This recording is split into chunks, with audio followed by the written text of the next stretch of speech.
तो भाई ये दसो ये जी हुकूमत पेट्रोल महंगा किया डीजल महंगा किया इस ऊपर तुम क्या राय देना चाहते हो कि इन्हें किया तो अवाम किस चीज़ से क्या करना चाहिए अवाम की अवाम की दरअसल उन्हें कम करना चाहिए ना कि पुराना दौर मुड़ी बहाल करना चाहिए ना घोड़े कचरा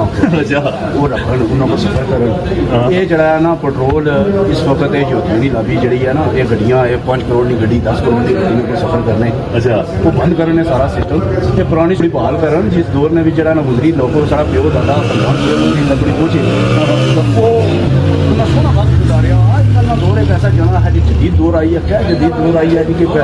गड्डी ने ऊपर सफर करने महरूम हुई है इतों जीरे ना कराया 250 रुपया हुई है असा कोई कुदरे चाहने जो नहीं बच्चे अंदर कैद किए ने उन्हें यह गल आखने कि जाओ स्कूल ही तो आखने जी असं 1000 2000 रुपया दियो बस स्कूल ही जाओ हूँ एक बच्चे की स्कूल ही भेजने इतों अस जीरा करता उसने कोई 1000 रुपया खर्चा होना अस ना बर्दाश्त करी सकते हैं असल इतना वसाइल नहीं है लिहाजा असें मुड़ी का खोटे का कचरा जिन्हें पैसा तो उन्होंने सफर करने पे अस अगर जा रहे हो लेकिन क्या अगर जा रहे मुड़ी असें पुराना दौर वापस अवाम निकली गई नहीं बोली गई नहीं अवाम कुछ है जी अवाम जरा हर अवाम इस वेला डॉलर में चक्कर च ये लोग गुलाम लोग हैं ये 25 करोड़ अवाम जी है पाकिस्तान नहीं है गुलाम अवाम है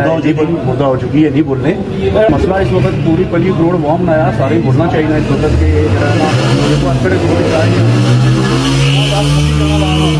और असा भी 1900 कभी दोबारा दोहराने को मजबूर करिए कि पुराने दौर में भी जीतू घोड़े पैदल लोग सफर करने टांगे चलने चाहिए टांगे चलने चाहिए दुआ तला तुलाई अस कोई बनाने तरतीब कोई टांगा कोई आपने बनाई रहा तो चलो घोड़े सफर करो बहरहाल जी मजाक अपनी जगह लेकिन बड़े अफसोसनाक सूरत हाल है कि हुकूमत इस कदर ज़्यादा